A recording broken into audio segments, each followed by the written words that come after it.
Economic ఎక్స్పర్ట్స్తో అంతా కూడా నేను ఎకనామిక్స్ చదివాను. నేను మేనేజ్మెంట్ అనేది చక్కగా చేయగలుగుతాను, ఫైనాన్షియల్ మేనేజ్మెంట్ అని చెప్పి వాళ్ళతో పోల్చుకునేవాడు. మరి ఈ హామీలు ఇచ్చే ముందు నీకు తెలియదా ఈ రాష్ట్ర ఆర్థిక పరిస్థితి, మనం చేయగలుగుతామా చేయలేమా అని? చేసేది ఉంటే చెప్పింది చేసేవాడు జగన్మోహన్ రెడ్డి గారు. మరి జగన్మోహన్ రెడ్డి గారే చేసేవారు కదా అని అడుగుతా ఉన్నాను. చెప్పింది చేయలేకే మనం ఆర్థిక పరిస్థితి అనుకూలించదు కాబట్టి ఇప్పుడున్న పథకాలన్నీ కూడా అమలు చేస్తామని చెప్పి జగన్మోహన్ రెడ్డి గారు ఆలోచన చేస్తే, మీరేమో చెప్పిన అబద్ధం మీద అబద్ధం చెప్పి ప్రజలందరినీ కూడా మోసం చేసి జగన్మోహన్ రెడ్డి గారు ఇస్తే ఒక 2 లక్షలు 3 లక్షలు ఒక కుటుంబానికి వస్తూ ఉంది, లేదా 5 లక్షలు వస్తూ ఉంది. అలాంటి కుటుంబం ఆలోచన చేసింది. మాకు 10 లక్షలు వస్తుంది, చంద్రబాబు వస్తే ఆయన చెప్పిన లెక్కలన్నీ వేసుకొని వీళ్ళు 10 లక్షలు వస్తుంది, 15 లక్షలు వస్తుంది అని చెప్పి. మరి ఏమైంది అదంతా అని అడుగుతూ ఉన్నాను. ఈరోజు నేను చేయలేనంటే మరి ఇలాంటి వ్యక్తులను రాజకీయాలలో కొనసాగించవచ్చా అని చెప్పి ఈ రాష్ట్ర ప్రజలందరూ కూడా ఆలోచన చేయాలి. అబద్ధం చెప్పి అధికారికి రావడం అనేది చాలా దుర్మార్గం. ఈ రాష్ట్ర ప్రజల మనోభావాల మీద, వారి బ్రతుకుల మీద రాళ్ళు వేసినట్లే అని చెప్పి కూడా మరి నేను భావిస్తూ ఉన్నాను. ఈరోజు చూస్తే 7 నెలల్లో నేను ఒక 1,19,000 ఒక 1.19 లక్షల కోట్లు అప్పు చేసావు. మరి ఏ ప్రాజెక్టు కట్టావు, ఎన్ని ఉద్యోగాలు ఇచ్చావు, లేదా ఏ సంక్షేమ పథకాన్ని అమలు చేసావు?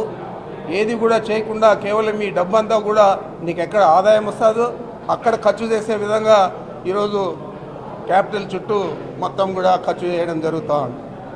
మరి ఇంత దుర్మార్గంగా రాష్ట్ర ప్రజలను మోసం చేసి అప్పులు చేసినవన్నీ కూడా తీసుకొచ్చి ఇక్కడ మీ సొంత లాభం కోసం, మీ సొంత సంపాదన కోసం ఈరోజు మీరు చేస్తూ ఉండనేది ఈ రాష్ట్ర ప్రజలందరూ కూడా గమనించాలా.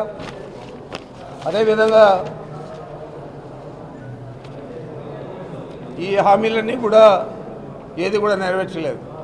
మనం చూసాం 5 సంవత్సరాలు ముఖ్యమంత్రిగా ఉంటే జగన్మోహన్ రెడ్డి గారు 2 సంవత్సరాలు ₹1 ఆదాయం లేకుండా కరోనాతో మనం ఎంతో ఇబ్బంది పడినాం. ఎంతోమంది మిత్రులను, కుటుంబ సభ్యులను అందరినీ కూడా పోగొట్టుకున్నాం.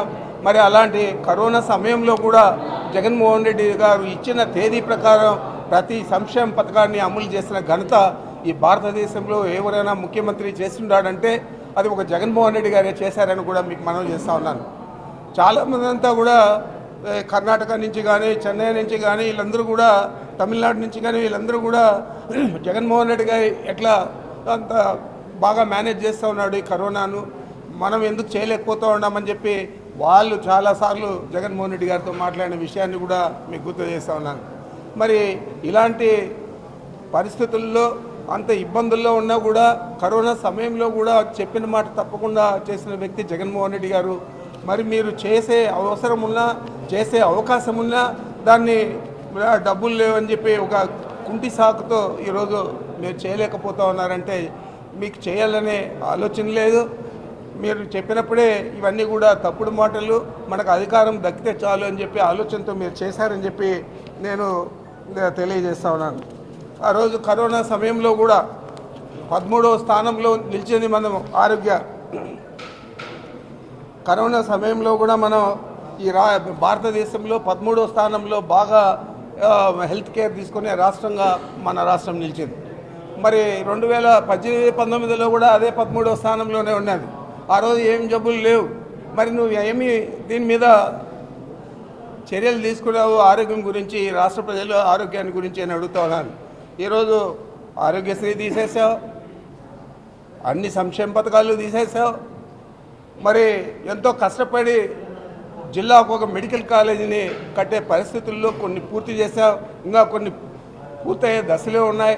మరి అంటే 26 మెడికల్ కాలేజీలు కూడా మీరు ఎక్కడైతే కొత్తగా మనం ప్రారంభించామో 18 మెడికల్ కాలేజీలు, వాటిని అన్నింటినీ కూడా మీ దఫేదారులకు అమ్ముకునే పరిస్థితి ఈరోజు మీరు చర్యలు తీసుకుంటా ఉన్నారు. ఈరోజు 11 పోర్టులు తీసుకుంటే పోర్టుల్లో కొన్ని పూర్తయిన పోర్టులు కూడా మీరు ప్రైవేట్ వ్యక్తులకు అప్పచెప్పే పరిస్థితి ఈరోజు మీరు చేస్తూ ఉన్నారు.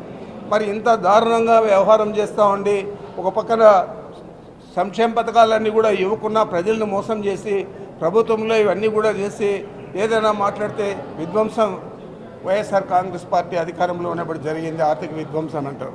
అంటే పేద ప్రజలందరినీ ఆదుకోవడం విధ్వంసం, మీరు క్యాపిటల్ చుట్టూ అప్పులు చేసి ఎక్కువగా ఖర్చు చేసి అక్కడ రియల్ ఎస్టేట్ చేసి లక్షల కోట్లు గడించాలనేది విధ్వంసం కాదా అని నేను అడుగుతా ఉన్నాను.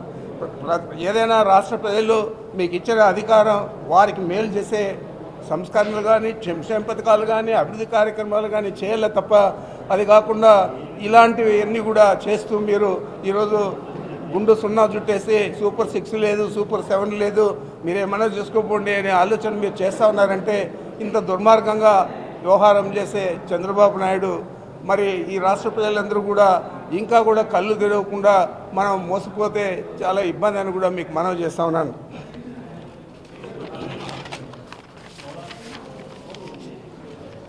ఆ రోజేమో చెప్పారు శ్రీలంక అయిపోతుంది ఈ రాష్ట్రం అని చెప్పి, ఒకేసారి చంద్రబాబు నాయుడు ఎత్తుకుంటే దాన్ని అందుకొని పవన్ కళ్యాణ్ కూడా ట్విట్టర్లో పెట్టాడు కూతవేటు దూరంలో ఉంది శ్రీలంక అయిపోయేదానికి అని చెప్పి. మరి పురంధేశ్వరి చెప్తుంది కేవలం మనకు 6,46,000 కోట్లు అప్పు ఉందని చెప్పి తెలుగుదేశం పార్టీ బడ్జెట్ సమావేశంలో బడ్జెట్లోనే చెప్తే ఆ రోజు మీరు 14 లక్షల కోట్లని ఒకరు చెప్తే 12 లక్షల కోట్లని ఒకరు చెప్తే మరి బీజేపీ అధ్యక్షురాలు ప్రత్యేకంగా చెప్తుంది 12,50,000 కోట్లని. మరి ఈ విధంగా తప్పుడు మాటలన్నీ చెప్పి ఎన్నికల ముందు ప్రజలందరినీ కూడా మోసం చేసి తీరా అధికారంలోకి వచ్చిన తర్వాత మీ ద్వారానే మీ ఆర్థిక శాఖ మంత్రి కేవలం 6,46,000 కోట్లు అప్పు ఉందని చెప్పి తేల్చారు. దాంట్లో నీ అప్పే 50% ఎక్కువ ఉంది. 14 నుంచి 19 సంవత్సరం దాకా మీరు చేసిన అప్పులు. మరి ఇలాంటి వ్యక్తి ఈరోజు మళ్ళా ముఖ్యమంత్రి ఇన్ని అరాచకాలు చేస్తామంటే మనం ఈ రాష్ట్ర ప్రజలు ఆలోచన చేయాలా పని లేదా అని చెప్పి మీ అందరికీ కూడా నేను మనవి చేస్తూ ఉండా. చెప్పిన అబద్ధం చెప్పకుండా ఈ రాష్ట్ర ప్రజలను మోసం చేసి అధికారంలో కొనసాగుతూ మరి రాష్ట్ర ప్రజల గురించి ఆలోచన చేయకుండా కేవలం మీ స్వలాభానికి మీరు పాటుపడుతూ ఉన్నారనేది ఈ రాష్ట్ర ప్రజలందరూ కూడా మీ ద్వారా గ్రహించాలని చెప్పి మీ అందరికీ కూడా నేను తెలియజేస్తూ ఉన్నాను.